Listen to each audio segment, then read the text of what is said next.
idza qumtum ila shalah, maka jika Anda ingin menyempurnakan salatnya ingin sempurna, faghsilu wujuhakum, maka mulai dengan menyempurnakan wudu, basuh wajah. Nah, sekarang tolong fokus ya. Saya mulai dengan gambaran Quran dulu, baru kita berikan solusi, baru kita turunkan pada hadis. Jadi yang pertama, saya ulang, yang pertama ada keterkaitan antara salat dengan wudu. Ketika kalimatnya disambungkan di sini, ada keterkaitan antara salat dengan wudu. Artinya apa? Orang yang wudunya tidak sempurna pasti akan berdampak pada ketidaksempurnaan salat. Ini poinnya. Makanya ketika Quran mengatakan kalau Anda ingin sempurnakan salat, mulai dengan sempurnakan wudu. Ini artinya wudu seseorang tidak sempurna, pasti salatnya akan berantakan.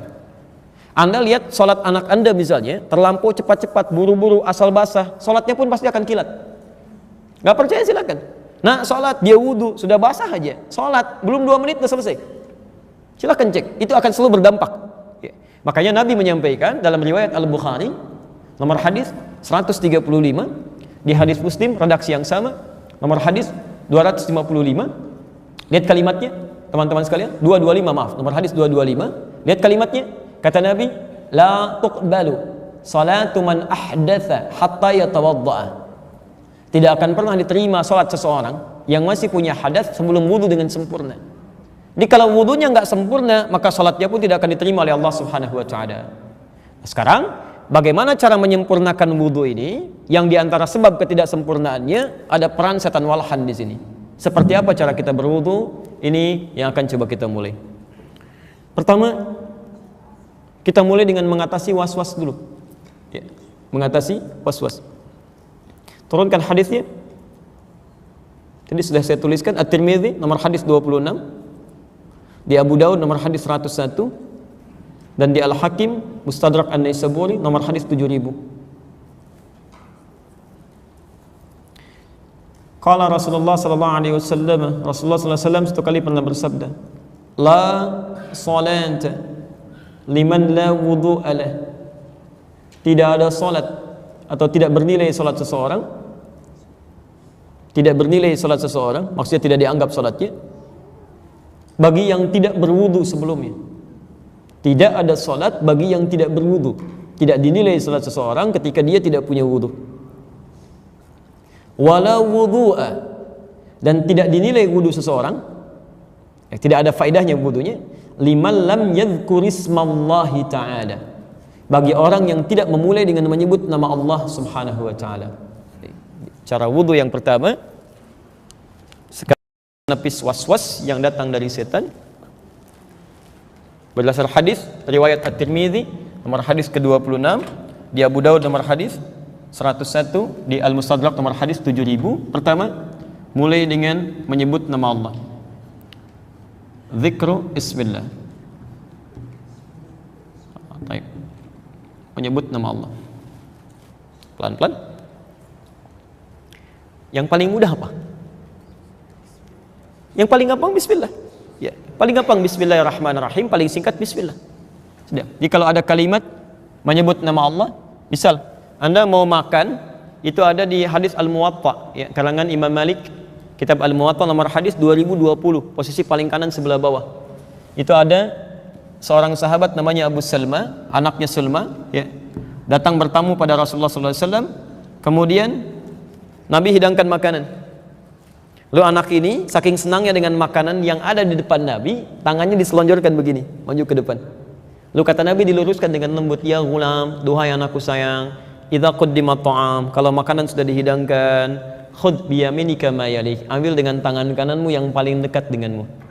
Ini adab pada para orang tua kalau menghidangkan makanan. Coba lihat, barangkali kakak dan adik punya kesukaan masing-masing.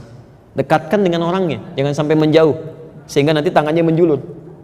Kemudian samillah, ini sebut nama Allah sebelum dimakan. Sebut nama Allah.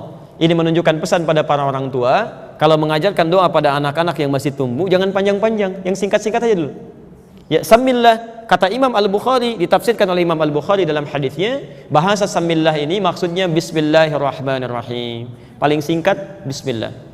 Di saat Anda mau wudu, ya, sudah mulai akan berwudu, taib, maka mulai dengan menyebut nama Allah Subhanahu wa taala. Bismillah. Bismillah. Ini paling singkat. Jelas di sini? Taib. Saya ulang, jelas di sini? Taib. Belum, saya turunkan dulu. Apa maksud huruf ba ini? Baik, orang yang bilang bismillah dengan yang tidak menyebut bismillah akan lain dampaknya. Kalau Anda menyebut bismillah masih ada was-was juga, salah kalimat Anda. Atau salah cara kita membaca bismillah. Ya. Jadi ada konsekuensi dari bacaan bismillah ini yang terkait dengan dampaknya saat kita bacakan. Pasti akan berbeda. Ya. Huruf ba dalam kalimat bismillah, ini ba saja, itu punya 14 arti. 14 makna. Nanti dilihat di kitab Mughnil Labib an Kutubil A'arib, disingkat dari Mughnil Labib karangan Ibnu Hisam Al-Ansari, dari halaman ke-29 sampai halaman ke-49. Ada 14 makna huruf ba di situ. Di antaranya ada al-muraqabah atau al-musahabah, ya, bahkan al-ilsaq.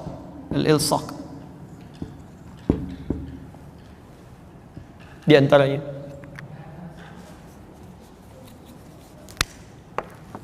misal ba al-muraqabah, ya, muraqabah itu dari kata raqibah, sesuatu yang terawasi, dilihat, diawasi, ya. Baik, saya beri contoh begini misalnya. Ada orang minum, ketika dia mau minum, dia mengucapkan kalimat bismillah. Maka kalimat yang dia ucapkan bukan sekedar dia minum bismillah, bukan, tapi dia harus merasakan bahwa minumnya sedang diawasi oleh Allah Subhanahu wa taala. Maka orang yang akan minum merasa diawasi Allah ketika dia mengatakan bismillah, merasa dilihat Allah, mustahil dia menyentuh minuman yang tidak disukai oleh Allah Subhanahu wa taala. Mustahil. Ya, mustahil ada orang mengatakan bismillah minum minuman haram, mustahil. Ya, ada orang pakai pakaian bismillah, pakai pakaian haram, itu mustahil. Ya, ada orang misalnya mau melakukan tindakan maksiat, dia katakan bismillah, itu mustahil. Ya, karena ketika dia ucapkan dengan huruf ba itu bismillah, dia merasa sedang diawasi oleh Allah Subhanahu wa taala. Bahkan sifatnya musahabah atau ilsaq. Ya. Antum pernah lihat lem? Lem, pernah ngelem sesuatu? Lem kan nempel ya. Lem itu dalam bahasa Arab disebut dengan lisaq, saking dekatnya.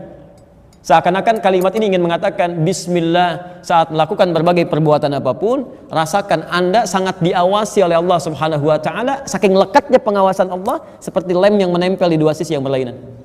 Paham sampai sini? Taib. Maka bagaimana dengan seseorang ketika berwudu menyebut bismillah, artinya dia sedang merasakan dekat dengan Allah Subhanahu wa taala. Sedang diawasi oleh Allah Subhanahu wa taala. Dan tahukah Anda, setan tidak akan pernah mampu dia menggoda bagi orang-orang yang merasa dekat dengan Allah Subhanahu wa taala. Makanya muncul pernyataan setan di Quran surah ke-15 Al-Hijr ayat yang ke-40 itu. Illa ibadaka minhumul mukhlasin.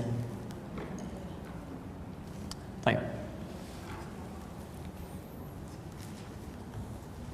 Jadi ya, setan sudah berjanji kepada Allah Subhanahu wa taala akan menggoda semua anak Adam, dari depannya, dari belakangnya, dari kanannya, dari kirinya, ya, dengan segala kekuatan. Tapi dia katakan illa ibadaka minhumul mukhlasin. Ada satu golongan disebut dengan mukhlas. Jadi ada mukhlis, ada mukhlas, itu beda. Ya, kalau mukhlis dia berusaha untuk ikhlas. Kalau mukhlas, orang yang ditanamkan keikhlasan dalam dirinya. Siapa orang mukhlas ini? Orang mukhlas ini adalah orang yang selalu berusaha saat menunaikan ibadah merasa diawasi oleh Allah Subhanahu wa taala, merasa dekat dengan Allah. Ya. Itu rumusnya ada di hadis Muslim. Hadis Muslim, kalau antum punya Syarah An-Nawawi, ya, cetakan tahun 2002, terbitan Darul Hadis, warnanya biru dongker. Ya. Beli jilid pertama. Kemudian nomor hadis yang ke-8 di bab muqaddimah, posisi paling kiri sebelah atas. Muqaddimah. Hadisnya dari Umar bin Khattab radhiyallahu taala anhu. Kalau tidak punya ini, cari yang Al-Arba'in An-Nawawiyah. Ya, lebih sedikit, ada 42 hadis. Cari hadis yang kedua, hadis Jibril dari Umar bin Khattab, posisi paling kanan sebelah atas. Baik. Rumusnya disebut dengan ihsan namanya. Ihsan. Ya, jadi setiap antum makan wudu, ibadah apapun, kalau nggak mau disentuh oleh setan, maksudnya setan nggak bisa goda kita. Jadi Allah berikan hijab tuh antara kita dengan setan, benteng. Ya. Tahu batu bata? Kalau anda susun batu bata, itu batu namanya dalam bahasa Arab hajar namanya. Ya, hajar. Kalau batunya disusun, jadi sebuah misalnya, mohon izin, semacam benteng tertentu atau sekat tertentu, ya berubah jadi hijr. Kalau sudah jadi ruangan, berubah jadi hujrah. Jamaknya disebut dengan hujurat. Baik. Paham sampai sini? Saya beri contoh misal. Di Ka'bah ada satu batu tuh yang kita mulai saat tawaf disebut apa? Hajar Aswad. Tapi ketika Nabi Ismail membantu ayahandanya untuk meninggikan bangunan Ka'bah, beliau bawa batu-batu, beliau susun. Quran surah kedua ayat 127, posisi paling kiri sebelah atas. Disusun begini sampai jadi bagian sekat tertentu. Maka namanya berubah, bukan hajar lagi. Namanya apa? Hijar Ismail kan? Bukankah anti melihat Hijar Ismail itu seperti benteng menutup begini? Nah, ada orang-orang yang dibentengi oleh Allah antara dia dengan setan. Jadi setan nggak bisa tembus. Suratnya disebut Al-Hijr. Surat tentang benteng. Ada benteng antara dia dengan setan. Intinya ada di ayat ke-40. Ya illa ibadaka minhumul mukhlasin. Ada seorang yang terbentengi, nggak bisa ditembus oleh setan. Bukan nggak digoda, saat akan digoda dia nggak bisa tembus. Ya. Siapa orang ini? Yaitu orang yang saat ibadah merasa disertai oleh Allah Subhanahu wa taala. Nah, kalimat penyertaannya menggunakan bismillah, sifatnya disebut dengan ihsan. Kata Nabi, al-ihsanu an ta'budallaha ka'annaka tarahu fa in lam takun tarahu fa innahu yaraka. Jadi ketika Anda ibadah, Anda merasa sedang dilihat oleh Allah Subhanahu wa taala walaupun Anda merasa tidak melihatnya. Jelas sampai sini? Baik. Paham tidak? Alhamdulillah. Baik, sekarang saya turunkan lagi supaya lebih ada pemahaman yang jelas ya. Sekarang perhatikan. Jadi pertama dimulai dengan apa? Bismillah. Saat Anda menyebut bismillah, mulai akan berwudu, sela-sela tangan. Ya, misal bismillah, rasakan Anda disertai oleh Allah Subhanahu wa taala. Maksudnya diawasi, dilihat. Paham sampai sini dulu? Ya, mengerti ya? Nah, sekarang apa bedanya orang yang merasa dilihat Allah dengan yang tidak dilihat Allah? Perbedaan orang yang merasa dilihat Allah dengan yang tidak dilihat Allah akan nampak pada praktek wudunya. Orang yang dilihat oleh Allah pasti akan berbeda dengan orang yang merasa tidak dilihat. Yang paling gampang begini, mohon izin ya, mohon maaf. Anda sedang bekerja, diawasi oleh pengawas misalnya, ada supervisor mengawasi. Kira-kira bagaimana pekerjaannya? Serius, akan menghindari kesalahan sekecil apapun. Maka orang-orang yang wudunya merasa diawasi oleh Allah Subhanahu wa taala, di antara buktinya dia akan serius dalam wudunya, kemudian dia akan usahakan sebaik apa yang bisa dia kerjakan karena malu dilihat oleh Allah Subhanahu wa taala. Nah, kesungguhan inilah kemudian yang akan membuat setan begitu kesulitan untuk menggodanya. Karena dia berusaha menghadirkan Allah dalam ibadahnya, merasa diawasi, sedangkan satu-satunya yang tidak bisa dilawan oleh setan cuma Allah Subhanahu wa taala. Lalu dia buktikan dengan cara menyempurnakan wudunya. Nah, ini yang coba kita akan bahas, bagaimana Al-Quran dan Nabi SAW mengajarkan pada kita bagaimana cara menyempurnakan wudu, sehingga dengan itu menutup peluang setan untuk menggoda. Ya, paham sampai sini? Halo? Paham? Ini sedikit agak rumit ya, tapi insya Allah kita coba pelan-pelan praktekkan. Baik, kita mulai sebentar. Suara saya terdengar nggak kalau begini? Ya, saya maju sedikit ya, insya Allah. Karena saya akan lepas mic, bukan nggak ada mic, saya mau lepas mic supaya saya bisa praktekkan lebih mudah. Baik, tahan aja nggak apa-apa, nggak usah. Antum lihat aja, nggak apa-apa. Sekarang perhatikan ya, perhatikan, fokus sebentar. Pertama, ada setan yang menggoda orang wudu, namanya siapa? Walhan. Tugas pertama dia berikan was-was. Cara menepikan was-wasnya, kita berlindung kepada Allah. Ya, mohon kepada Allah supaya minta dilindungi. Ucapkan apa? Bismillah. Hadisnya ada. Jadi ketika Anda sedang mau berwudu, mengucapkan bismillah, Anda seraya bermohon perlindungan kepada Allah. Bukan cuma mengucapkan di lisan. Dia begitu katakan bismillah, minta ya Allah lindungi gitu kan? Minta perlindungan pada Allah Subhanahu wa taala. Kalimat itu yang akan meneguhkan hati, membuat setan kesulitan memberikan was-was. Tapi bukan berarti dia berhenti menggoda, dia akan teruskan dengan membuat wudu kita bisa tergesa-gesa.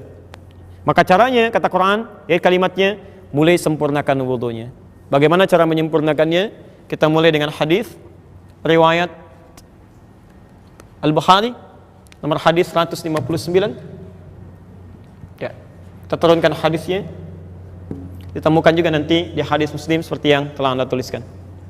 Lihat kalimatnya. Hadisnya dari Hamran ini khadimnya atau pembantunya Utsman bin Affan radhiyallahu taala anhu. Utsman bin Affan. Kata Hamran, laqad da'ani Utsman bin Affan radhiyallahu taala anhu. Utsman bin Affan pernah memanggil saya satu kali, kemudian mengajarkan saya untuk berwudu. Ya, fa amarani an atawadda, maka memerintahkan saya untuk berwudu. Utsman mengajari dulu. Lihat bagaimana cara Utsman mengajari kepada beliau. Yang pertama, lihat kalimatnya. Saya mulai dari sunnahnya dulu ya. Baik. Perhatikan. Pertama dengan menyampaikan hadis Nabi tadi, yaitu mulai dengan mengucapkan kalimat bismillah. Dan mohon izin ya, ketika Anda ucapkan bismillah, tolong jangan cuma di lisan. Rasakan Allah melihat Anda, mengawasi, sehingga kita ingin tampilkan wudu dan berlindung kepada Allah dari godaan setan.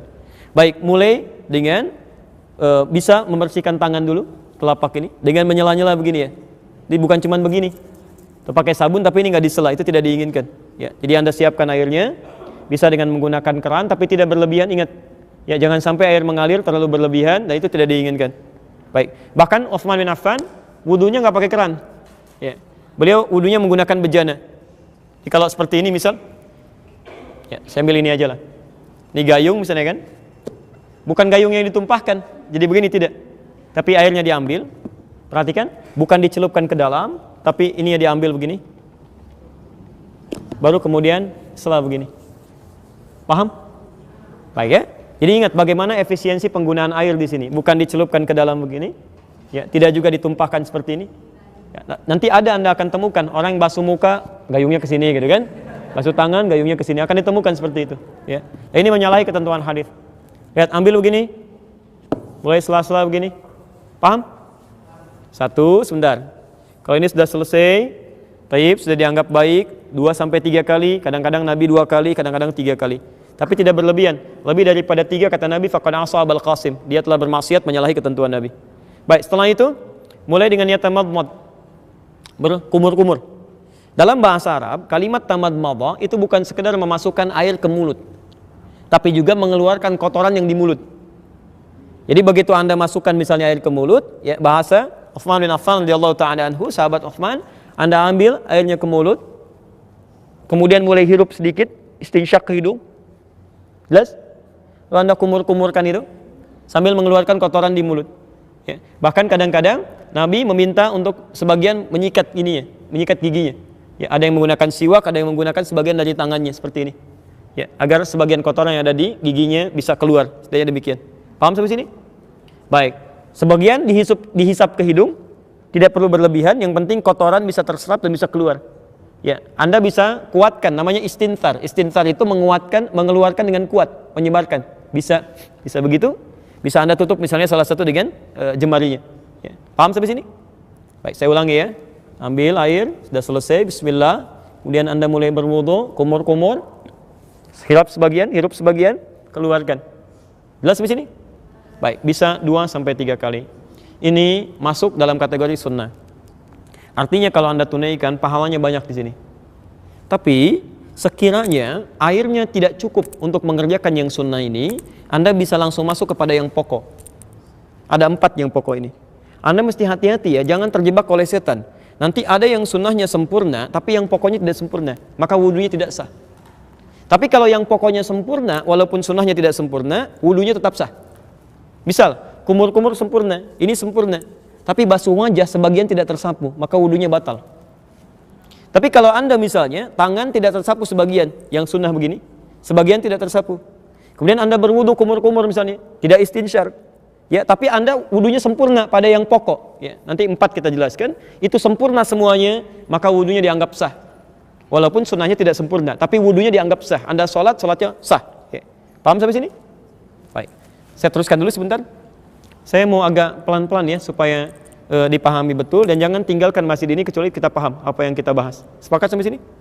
Baik, saya mulai. Bismillah. Perhatikan, ada 4 yang pokok berdasar keterangan Al-Quran di Quran surah ke-5 ayat yang ke-6. Pertama wajah. Saya ulang, pertama wajah. Nanti setelah itu kita praktekkan. Pertama wajah. Kedua, tangan sampai siku. Tangan sampai siku. Ketiga, kepala. Dan yang keempat, kaki sampai kedua mata kaki. Alhamdulillah. Kaki sampai kedua mata kaki. Wajah, tangan sampai siku, kepala, dan kaki sampai kedua mata kaki. Jelas? Berarti itu 4 yang pokok ya. selebihnya sunnah.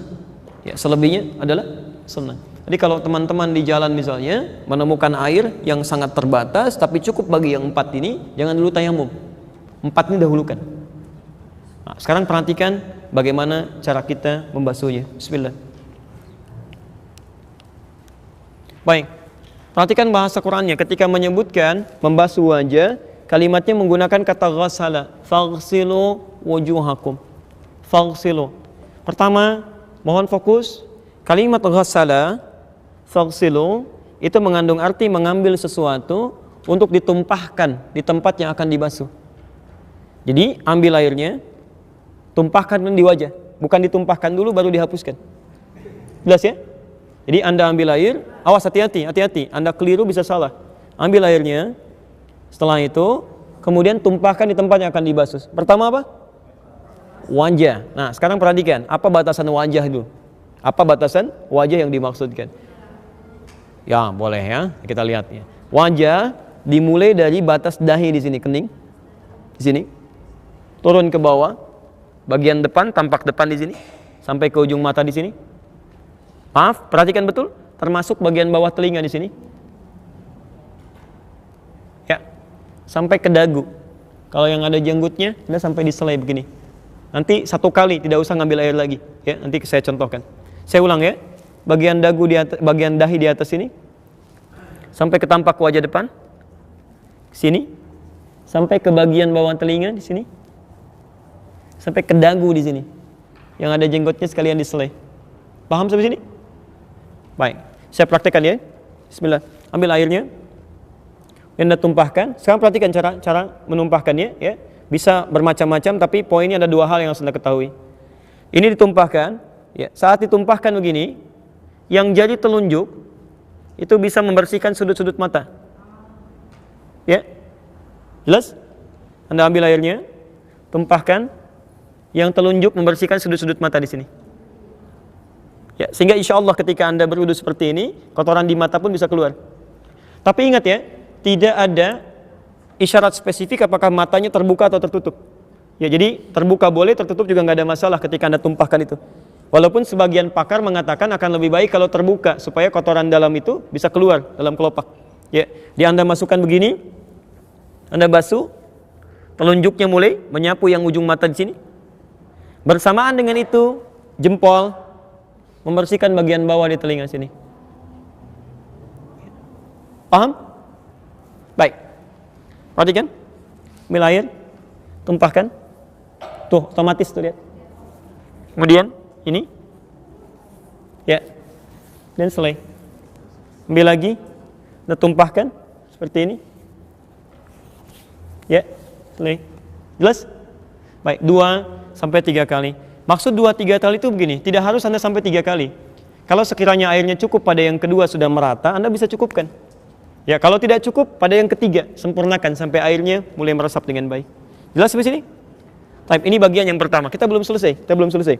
Selanjutnya, saya mohon izin agak cepat ya, karena saya meng-cancel talim setelah ini karena harus istirahat, ada kondisi yang harus disesuaikan. Jadi mohon izin untuk bisa lebih fokus. Baik. Sekarang perhatikan, setelah wajah apa? Ingat, bukan tangan. Awas, bukan tangan, tapi tangan sampai siku. Apa kayak tangan sampai siku? Lihat sini. Kalau cuma tangan saja, yad dalam bahasa Arab, itu artinya dari ujung jari sampai ke sini. Ini tangan. Yad. Jelas? Baik, tapi dalam bahasa fikih, setiap ibadah itu selalu detil. Sampai di mana kita harus basuh, di mana kita praktekkan. Saya beri contoh misal. Ini telapak tangan disebut kaf. Ini pergelangan disebut rusuh. Ini sa'id. Ini mirfaq, jamannya marafiq. Kalau cuma tangan sampai sini, katif, sampai bahu. Sekarang perhatikan, Anda dalam sholat saja misalnya, bagaimana cara telapak yang kanan menutup punggung yang kiri. Itu ada di hadis An-Nasai nomor hadis 886.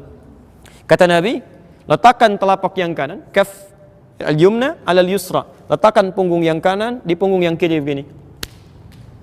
Atau rusgha ala rusghi.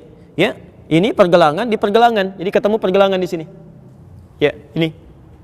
Tapi langsung ya, tidak Anda ukur dulu Allah gitu kan? Enggak. Jadi langsung aja. Nah, ini ya. Nah, saya ingin tunjukkan maksud saya bahwa dalam bahasa fikih itu kalimatnya selalu jelas. Ya, tidak pernah samar. Kalimatnya jelas. Jadi kalau disebutkan ruskin berarti cuma sampai sini. Kalau disebutkan kaf cuma yang ini. Kalau disebutkan mirfak berarti hanya sampai sini, tidak sampai ke sini. Nah, ini artinya saat Anda berwudu, kalimat Qur'annya adalah meminta Anda membasuh tangan dari ujung jari sampai ke sini aja batasnya. Marafiq. Jadi kalau sampai sini salah, sampai sini keliru, mesti sampai sini. Ke sini pun berlebihan. Paham ya? Dan tolong diingat, bersihkannya, membasuhnya, menumpahkannya itu dari tangan ke siku, bukan siku ke tangan. Jadi bukan airnya diputar kerannya, lalu Anda tadahkan begini, siku Anda dibeginikan. Itu keliru. Kalau dalam bahasa Qur'annya keliru. Ya karena yang benar itu diambil airnya, kemudian ditumpahkan ke sini, baru dibasuhkan, turunkan kembali. Ya, nanti kita akan lihat kenapa mesti seperti itu. Ya, nanti ada penjelasannya. Ya. 3 kali selesaikan, baru kemudian yang kiri. Jelas sampai sini? Baik, ambil airnya, tumpahkan, basuh, turunkan. Sampai 3 kali sampai airnya merata. Baik, nanti kita akan lihat saat membasuh seperti ini, ada situasi yang bisa kita hadirkan dalam jiwa kita. Dan itu yang akan bisa menjadikan kita menjauh dari setan. Ya. Baik, yang ketiga. 3. Wamsahu biru'usikum. Baik, yang ketiga, kalimatnya berubah dari kata ghassala menjadi masaha. Ya, dari kata ghassala menjadi masaha. Perhatikan detailnya bahasa Quran. Ya, kalau ini bukan firman Allah, mustahil bisa seperti ini, mustahil. Ya. Dari ghassala jadi masaha. Wamsahu biru'usikum. Kalau yang ini artinya membasuh, menumpahkan air di tempat yang akan dibersihkan. Tapi kalau yang ini artinya mengusap. Usap. Yang dimaksud dengan mengusap di sini artinya airnya tumpahkan dulu. Jadi begitu Anda misalnya ingin mengusap bagian kepala, ya, biru'usikum kepala, Anda ambil airnya, nah tumpahkan dulu begini.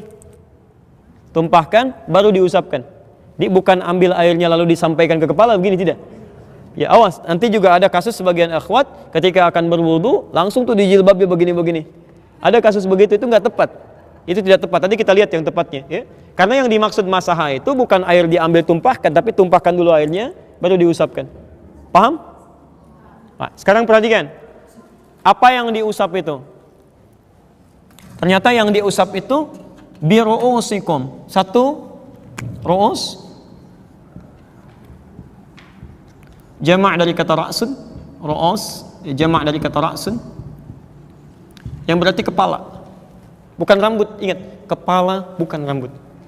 Jadi kalau ada orang berwudu hanya membasuh rambutnya saja, itu tidak sah wudunya. Kadang-kadang ada sebagian laki-laki atau anaknya gitu kan, yang remaja tuh pengen cepat segera kan, rambut sudah rapi, kemudian wudu lagi batal, cuman rambutnya aja begini, takut gitu kan, nggak nyampe kepalanya, itu batal. Dia nggak sah wudunya, harus mengulang dia. Ya, paham sampai sini?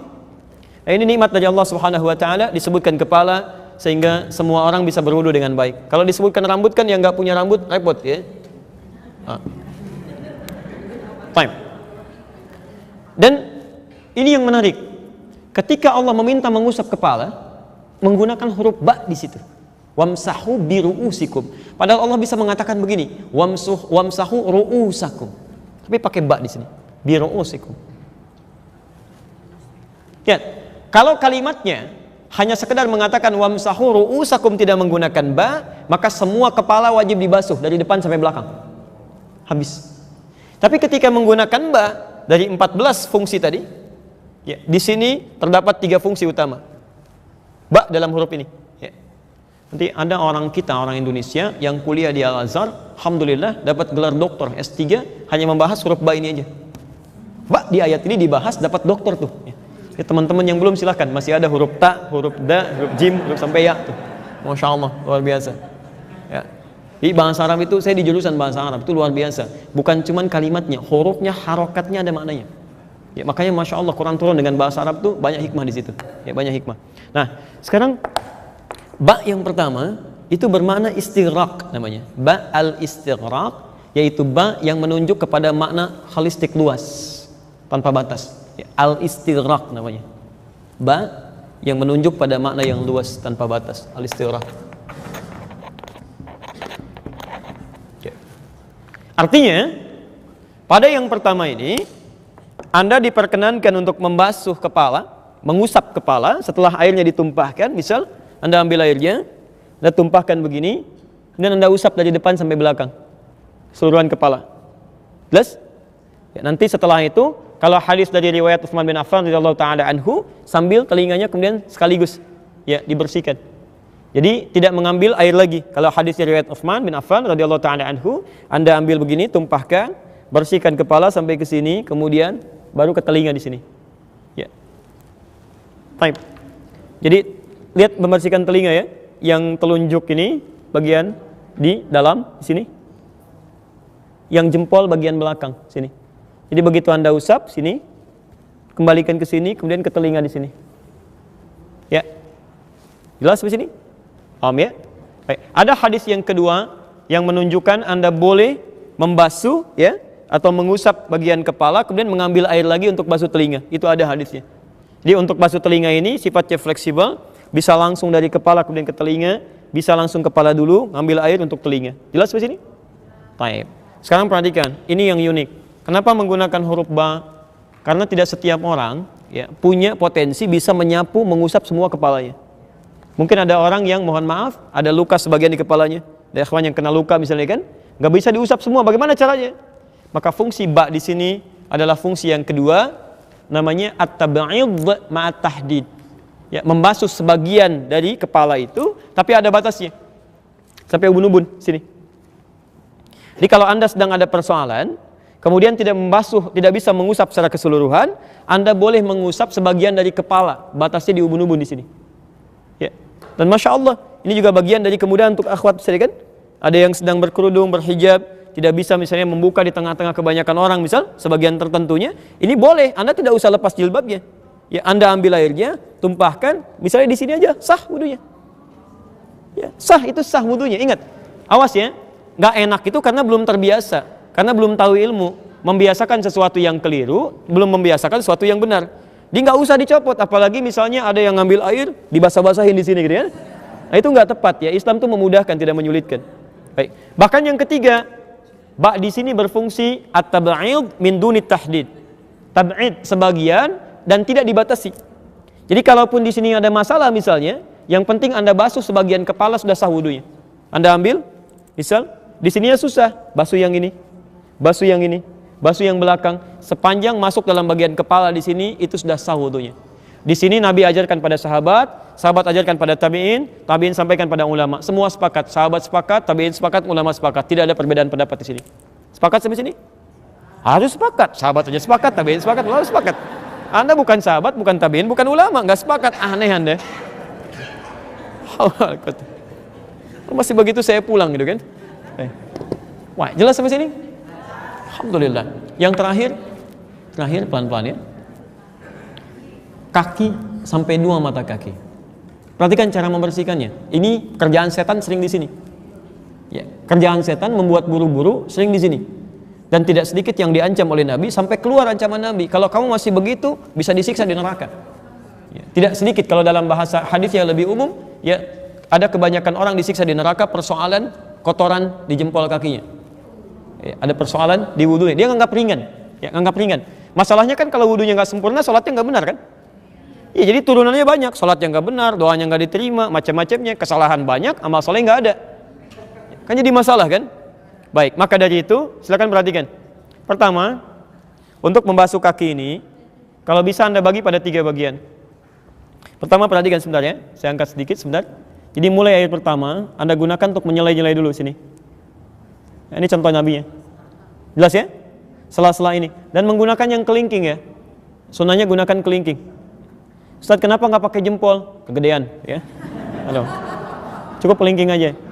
Ya. Ini maksudnya yang sewajarnya di sini ya. Anda ambil air, masukkan sini. Lihat. Bersihkan termasuk yang sela-sela di jempol ini. Kotoran-kotoran ini. Mau ketemu Allah masa kotor? Antum masuk ke ruangan aja, sepatu dibersihkan. Anda kalau ke Auckland, ke New Zealand itu, sepatu kotor nggak bisa masuk, Pak. Langsung bunyi, dikejar anjing lagi. Betul, langsung bunyi. Ada langsung sebelum Anda turun di video di pesawat itu sudah ditampilkan makanan, macam-macam buah-buahan nggak boleh kecuali yang ada di situ aja. Kecuali Anda declare. Apalagi sepatu kotor nggak bisa masuk. Ke tempat manusia aja sepatu kotor gak bisa masuk.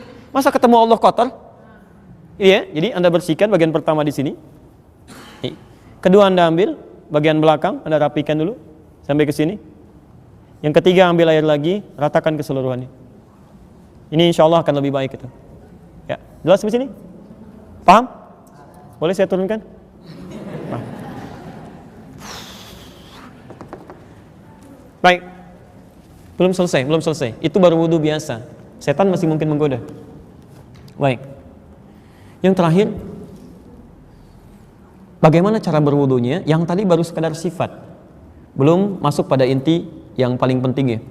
Nah, setelah selesai wudhu ini yang mau saya bahas lebih jauh. Imam At-Tirmidzi meriwayatkan hadis disambung dengan doa. Apa doanya? Asyhadu an la ilaha illallah wa asyhadu anna Muhammad rasulullah. Setelah itu, Allahumma ja'alni minat tawwabin wa ja'alni minal mutahhirin wa ja'alni min ibadikas salihin. Baik, apa artinya? Ini yang menjadikan kita tidak menghayati wudhu yang kita kerjakan, sehingga mudah bagi setan mengerjai kita dalam kehidupan. Padahal kalau orang benar wudhunya dengan mengucapkan kalimat tadi, setan gak akan pernah tembus pada dirinya. Ya. Yuk catat dalilnya. Quran surah kedua Al-Baqarah. Kita pakai Quran aja dulu supaya lebih mudah. Ayat 222. Posisi paling kanan di pertengahan, agak sedikit ke bawah. Ayat 222. Paling gampang tuh, surah 2 ayat 222. Kemudian Quran surah ketiga ayat 31. Posisi paling kiri sebelah atas. Quran surah ketiga Ali Imran ayat 31. Sudah? Baik, sekarang perhatikan. Bismillah. Anda setelah selesai menunaikan wudhu dan Anda berdoa, perhatikan kalimatnya. Allahumma ja'alni, setelah bersyahadat, Allahumma ja'alni, ya Allah mohon jadikan aku minat tawwabin, termasuk orang-orang yang bertaubat. Teman-teman perhatikan ya, Anda telah wudhu tapi doanya kok taubat. Ya, telah wudhu tapi doanya selesai taubat. Apa itu taubat? Baik, kau usah ngarang ya, kita kembalikan dulu ke Quran ya. Pelajaran mengarang hanya ada dalam bahasa Indonesia ya. Baik, syariat tidak. Ya, taubat itu nanti turunannya ada di Quran surah keempat ayat 17 sampai ayat 18. Quran surah keempat ayat 17 sampai ayat 18. Ya, prakteknya ada di Quran surah ketiga ayat 133. Posisi paling kanan sebelah atas di pojok. Quran surah ketiga Ali Imran ayat 133. Ya. Alhamdulillah. Taubat adalah proses kembali menuju ketentuan Allah. Ya. Proses kembali menuju ketentuan Allah. Asal kata taubat itu kembali asalnya. Ya, kembali. Kembali menuju pada ketentuan Allah. Sudah? Dengan cara mengakui kesalahan yang dikerjakan, dengan cara mengakui kesalahan yang dilakukan atau dikerjakan, menyesalinya, jadi mengakui, menyesali, dan berjanji untuk tidak mengulanginya,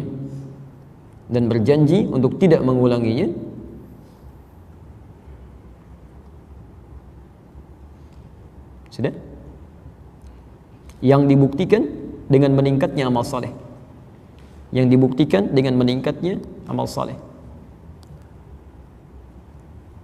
Itu yang dimaksud dengan taubat nasuha itu di Quran surah 66 ayat 5 sampai 6 itu. Baik. Sekarang perhatikan, fokus ya. Kenapa kita selesai wudhu tapi doa selesai taubat? Ya, mengakui kesalahan, menyesalinya, dan menghindari atau berjanji tidak mengerjakan kembali apa yang telah dilakukan. Saya mau tanya sebentar. Yang kita basuh dalam wudhu itu bukankah anggota tubuh yang kita selalu gunakan untuk berinteraksi? Silahkan cek ya. Mulut kan biasa bicara kan? Wajah biasa melihat, di situ ada mata yang kita sela-sela gini biasa melihat kan? Telinga juga begitu, sampai ke ujung kaki kan? Baik, saya mau tanya, apa fungsi anggota tubuh yang kita gunakan dalam keseharian itu? Nah, kalau tidak tahu cukup katakan wallahu alam. Baik ya? Baik, apa fungsinya? Masya Allah, tiap hari dikerjain masih belum tahu fungsinya. Ya, lihat, fungsinya hanya boleh digunakan untuk mengerjakan yang baik-baik, itu fungsinya. Jadi kalau Anda turunkan ayat-ayat Quran, nggak ada satupun ayat Quran bicara yang mengatakan misal dari ujung kepala sampai ujung kaki boleh menggunakan yang jelek, tidak. Mata, bagaimana mata digunakan? Turun Quran surah ke-24, ayat 30 untuk laki-laki, ayat 31 untuk perempuan. Hanya boleh lihat yang baik-baik saja. Qul lil mu'minina yaghuddu min absarihim. Katakan bagi para pria-pria yang beriman, hanya boleh lihat yang baik matanya, yang jelek tinggalkan. Perempuan juga begitu. Wa qul lil mu'minati yaghuddna min absarihinna. Telinga boleh dengar yang baik-baik saja. Makanya nggak boleh telinga itu dengar gibah, nggak boleh dengar gosip, nggak boleh, dosa itu. Ya, lisan hanya boleh bicara yang baik-baik. Makanya kata Nabi, man kana yu'minu billahi wal yawmil akhir falyaqul khairan aw liyasmut. Siapa yang merasa beriman pada Allah dan hari akhir akan dihisab itu, cukup katakan lisannya yang baik-baik, kalau nggak bisa diam. Ini nggak boleh. Makanya ada larangan berdusta, larangan untuk mencela orang lain, larangan berkata-kata kotor, itu nggak boleh. Dan tidak sedikit orang-orang kehilangan pahala amal baiknya karena berbuat dengan lisannya yang kotor. Ada kata Nabi di Al-Bukhari nomor hadis, maaf di Muslim, hadis Muslim nomor hadis 5611. Ada orang yang sholatnya rajin, puasanya rajin, zakatnya tak tertunda, tapi senang celah orang lain, senang kemudian menuduh, senang mengambil hak orang lain. Ada yang berselisih sampai menumpahkan darah menyebutkan nama Allah di dalamnya. Tembak orang Allahu Akbar, bom orang Allahu Akbar, tanpa sesuai ketentuan yang dibenarkan. Itu salah. Dan ketika seseorang misalnya, maaf ya, dia sholat, kemudian dia mencela orang, itu pahala sholatnya dipindahkan pada yang baru dicela itu. Ada taklim keluar dari sini, dan ada yang mencela, lihat tuh ya, dekat masjid tapi nggak mau ngaji, iya nggak kayak kita ya, itu langsung pahala itu pindah ke orang itu. Ya. Kenapa? Datang lagi satu orang, itu tuh si fulan, iya nggak nyangka ya, nyangka tuh pindah lagi. Jadi orang-orang yang selalu seperti itu nggak sadar pindah pahalanya itu, lisan sampai ke tangan. Makanya ada larangan mencuri, larangan berbuat curang sampai ke ujung kaki di Quran surah 25 ayat ke-63 itu. Larangan angkuh dalam berjalan. Wa ibadur rahmanil ladzina yamshuna 'alal ardi hauna wa idza khatabahumul jahiluna qalu salama. Ada semua. Nah, sekarang perhatikan, fokus. Kenapa kemudian kita coba basuh itu dalam kehidupan kita saat berwudu? Karena boleh jadi saat tangan ini digunakan dari mulai ujung kepala sampai ujung kaki digunakan mungkin berpotensi berbuat yang salah. Makanya saat wudhu itu kita bertobat kepada Allah. Jangan sampai ini salah nih. Ya. Makanya orang yang wudhunya benar, kata Nabi, begitu air masuk ke kumur-kumur itu, kemudian jatuh airnya, bersamaan dengan jatuhnya tetesan air, kotorannya pun hilang. Bukan cuma kotoran fisik, tapi dosa-dosanya tumpah dengan tumpahnya air itu. Jadi kalau Anda berwudhunya benar, Anda masukkan air ke mulut itu, ya, Anda masukkan misalnya dengan kata bismillah, Anda mulai berkumur-kumur, Anda rasakan, ini lisan salah apa nih sampai saya wudhu nih. Jangan-jangan sebelum wudhu pernah celah orang lain, pernah menuduh orang lain. Kaki salah apa, sampai ke tangan salah apa, terus sampai ke bawah. Kalau wudhunya bisa seperti ini, itu yang disebut dengan tawabin. Allahumma ja'alni minat tawabin. Ini poinnya. Ya, jadi mustahil ada orang wudhu yang wudhunya benar bisa berbuat maksiat, itu mustahil. Karena dia janji nggak mau mengulangi. Ini salah kalau orang wudhu kemudian setelah wudhu lisannya kotor lagi, setelah wudhu pandangannya kotor lagi, itu mustahil. Bahkan ketika dia keliru pun dia akan bergegas mengucapkan kalimat Allah, istighfar. Kalimatnya wasari'u ila maghfirah. Dia bergegas akan istighfar kepada Allah. Begitu melihat misalnya buka handphone, tiba-tiba muncul gambar yang Allah nggak sukai, astagfirullah, tutup dia, gunakan yang lain. Ya. Anda lihat tayangan TV ada ghibah, astagfirullah, salah, dipindahkan. Kalau perlu cari channel yang nggak ada, yang nggak bagus-bagusnya itu, tinggalkan. Ya. Dan saat dia palingkan pun astagfirullah, itu matanya ikut berpaling. Bukan astagfirullah. Ya, pasti berpaling gitu ya. Mata berpaling, kalimat mengatakan istighfar di situ. Ya, jelas sampai sini? Nah, jadi teman-teman sekalian, pertama itu tawab. Tawab itu mengoreksi diri sambil dia berwudu dengan baik. Jadi kalau wudu Anda seperti ini, setan nggak akan tembus. Nggak akan tembus, kan? Yang kedua yang paling menarik, ya. Waj'alni min Allah waj'alni minat tawabin waj'alni minal mutatahhirin. Apa artinya mutatahhirin? Gak usah ngarang, pelajaran mengarang cuma ada di bahasa Indonesia, kan? Kalau tidak tahu cukup katakan wallahu alam. Apa artinya mutatahhirin? Alhamdulillah, baik. Baik, mutatahhir, ada tahir, ada mutatahhir, itu beda. Tahir dari kata taharah. Taharah itu bersih luarnya, suci dalamnya. Kalau cuma bersih luarnya, tapi dalamnya tidak suci, disebut dengan nadhafah. Orangnya disebut dengan nadhif. Misal, hewan apa yang diharamkan oleh Quran? Misal, Hewan itu dibersihkan, dicuci, disisir sampai rapi. Bersih tidak? Bersih. Suci tidak? Tidak. Dan ada manusia-manusia yang bersih luarnya tapi nggak suci hatinya. Pakai dasi, pakai jas, macam-macam, tapi pencuri juga gitu kan. Ada pencuri, ada macam-macam dan sebagainya. Itu namanya nadhif ghairu tahir. Dan perhatikan, seluruh bab dalam fikih, baik itu wudu, salat, dibuka bukan dengan babub nadhafah, bukan bab nadhafah tapi taharah, babut taharah. Taharah itu bersih luarnya, suci dalamnya. Di saat Anda berwudu, yang diinginkan bukan cuma bersih-bersih luar. Kalau cuma bersih-bersih luar, non muslim juga bisa begitu, mandi selesai. Yang diinginkan dengan Anda membersihkan luarnya, yang sucinya, yang dalamnya pun ikut bersih. Tangan ini bersih, tidak mengerjakan yang kotor lagi. Dari ujung kepala sampai ujung kaki. Karena itu disebut dengan babut taharah, bukan babun nadhafah. Paham sampai sini? Nah, itu disebut dengan tahir orangnya. Tapi masalahnya, kalau sudah suci, orangnya disebut tahir. Tapi problemnya, nggak ada orang suci di muka bumi. Tidak ada orang suci. Ya, bahkan Nabi Yusuf pun, Masya Allah, Nabi Yusuf sampai mengatakan, saya tidak bisa menyucikan diri saya. Quran surah 12 ayat 53, posisi paling kiri sebelah atas. Quran surah 12 ayat 53. Ya. Wa ma ubarri'un nafsi, saya nggak bisa menjadikan diri saya suci. Jadi nggak ada manusia suci. Hanya para nabi dan rasul itu dijaga oleh Allah supaya tidak berbuat kesalahan. Namanya maksum namanya. Tapi sifat manusianya menjadikan mereka tidak suci. Cuma dijaga untuk tidak berbuat salah. Kalau kita mustahil nggak ada yang salah. Ada orang suci di sini?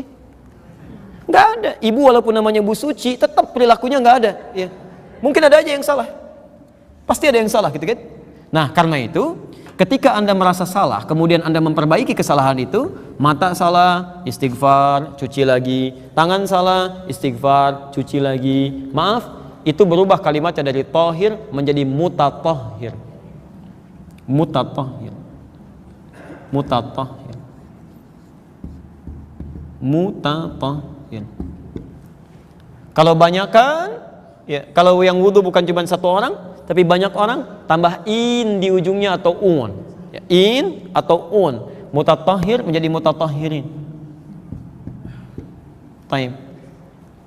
Sekarang perhatikan, kenapa orang wudu meminta menjadi bagian dari mutatahhirin? Itu komitmen dia setelah wudu, begitu menemukan sesuatu yang salah, dia perbaiki lagi, dia perbaiki lagi. Makanya para ulama mengatakan, kalau Anda sedang punya misalnya wudu kemudian batal, wudu lagi. Jaga dalam wudu. Maksudnya bukan cuma supaya punya wudu, bukan. Karena umumnya orang wudu itu bisa tercegah dari maksiat. Ya, minimal nggak mau batal wudunya.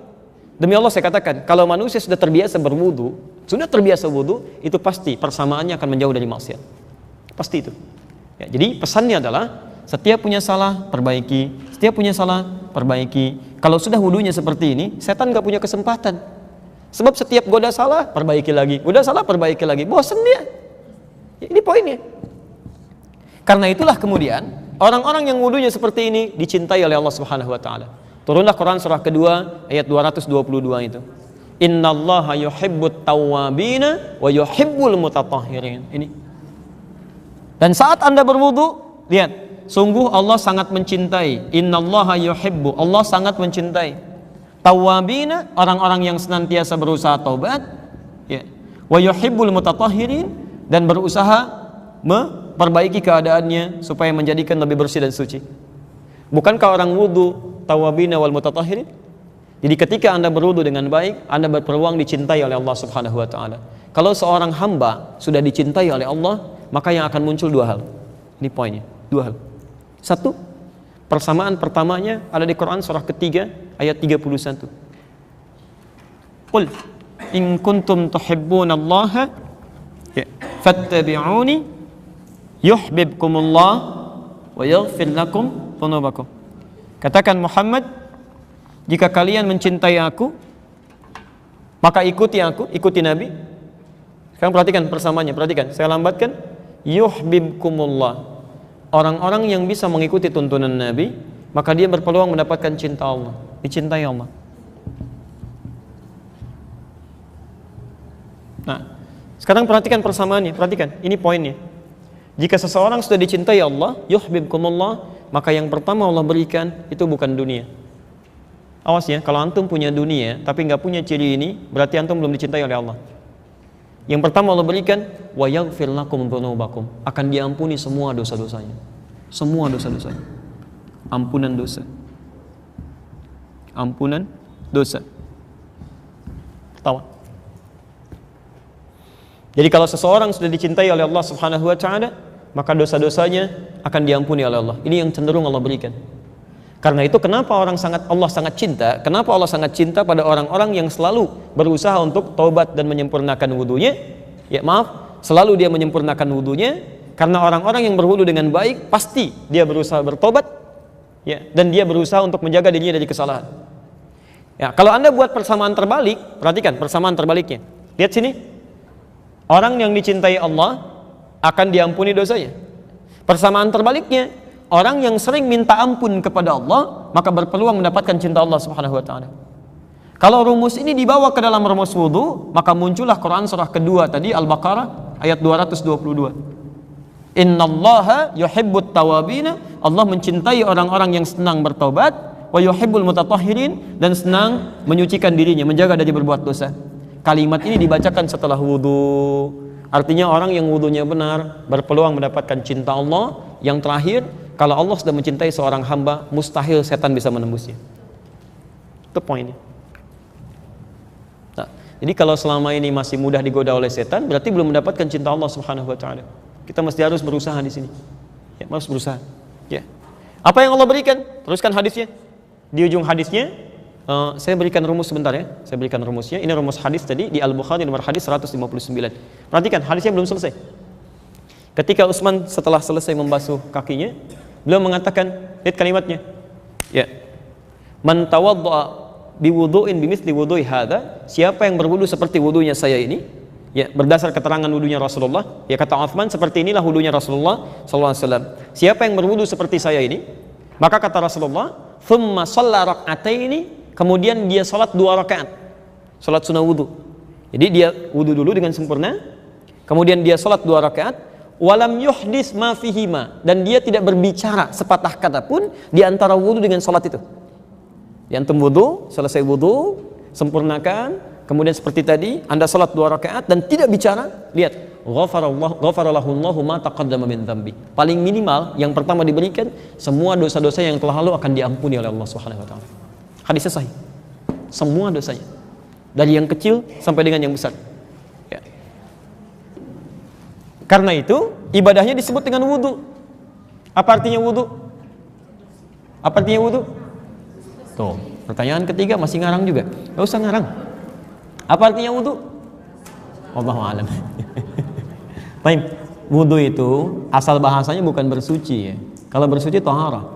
Itu pengertian fikih ya. Wudu artinya suci, itu pengertian fikih. Secara bahasa, wudu itu berasal dari kata dau'un. Dau'un. Ya. Yang berarti cahaya yang terang, sinar yang terang, atau aura kebaikan yang tampak. Aura kebaikan yang tampak. Ya. Jadi ada orang-orang yang seakan-akan wajahnya itu ada cahaya gitu sikapnya. Jadi dari jauh Anda sudah lihat enak, ada cahaya kebaikan, teduh melihatnya, tenang perasaan Anda gitu kan? Seperti terangnya cahaya matahari yang diharapkan itu. Dau'un, jamaknya disebut dengan dhiya'un. Quran surah ke-10 ayat ke-5. Walladzi ja'ala asy-syamsa dhiya'a wal qamara nura. Kan? Nah, sekarang saya berikan rumus dan ini akhir dari kajian kita. Saya tutup di sini.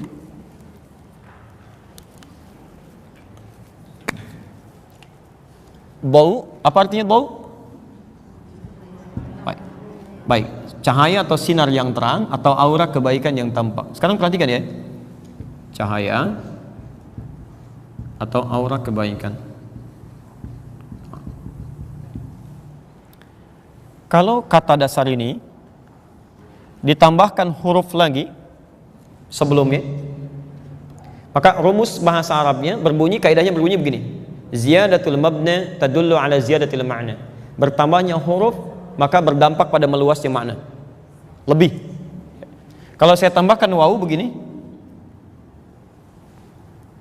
biasanya kalau huruf wawu itu ditambahkan, ini katanya dawu asalnya. Kalau huruf wawu ditambahkan, harakatnya umumnya dhammah di sini. Kalau ini dhammah, ini pun ikut dhammah. Maka turun kemudian kalimatnya menjadi begini. Wudu. dari kata bau yang berarti cahaya yang terang, aura kebaikan yang tampak. Ditambah wau, maka kalimat yang berubah secara bahasa berarti sinar yang sangat terang atau aura kebaikan yang semakin tampak. Makanya kata Nabi SAW dalam hadis riwayat Muslim, ya satu ummati yaumal qiyamati ghural muhajjalin. Umatku itu akan dipanggil di akhirat nanti dengan cahaya yang terang sekali tampak di tubuhnya. Min atharil wudu, dari bekas wudunya. Jadi saat di akhirat nanti insya Allah kita kalau wudunya bagus seperti tadi itu, nanti saat dipanggil tuh kelihatan umat Nabi itu. Kelihatan, begitu datang cahayanya banyak. Ada aura kebaikan. Kata Nabi dari bekas wudunya. Tapi Anda mesti tahu ya, awas, mesti ingat ini. Yang dimaksud bekas wudunya bukan airnya. Bukan airnya, ingat. Tapi yang dimaksud ini aura kebaikan yang tampak tadi. Di orang, makanya kalimatnya menggunakan athar. Athar itu jejak perilaku, bukan jejak benda. Jejak perilaku. Jadi kalau antum misalnya berjalan begini, ada tapak di situ. Itu disebut dengan athar namanya. Makanya ada athar sahabat, jejak kehidupan sahabat, sehingga seperti kita melacak lewat jejak langkahnya. Athar. Ya. Makanya kata Nabi, orang yang benar wudunya bisa tampak pada perilakunya, aura kebaikannya. Kira-kira, maaf, semakin bercahaya nggak wajahnya? Semakin bercahaya nggak tangannya? Jadi ada kebaikan yang dia lakukan dari situ. Itu yang menjadikan dirinya mendapat cahaya kebaikan di akhirat nanti. Makanya ibadahnya disebut dengan wudu, ingin memberikan kesan bahwa orang wudu itu pasti sifat dan sikapnya baik. Jadi kalau selama ini ada orang berwudu sifat dan sikapnya tidak baik, ada yang salah dalam wudunya. Ya. Kalau semua orang sudah begini wudunya, mana ada setan yang bisa ganggu? Susah gitu. Ya. Begitu dia mau ganggu, ini taubat kepada Allah. Dia rasakan Allah mengawasi. Ya. Karena itulah kemudian besar kemungkinan dia bisa menampilkan setan, menghilangkan waswas dalam dirinya dan lebih dekat dengan Allah Subhanahu wa taala. Jelas sampai sini? Baik, paham insyaallah.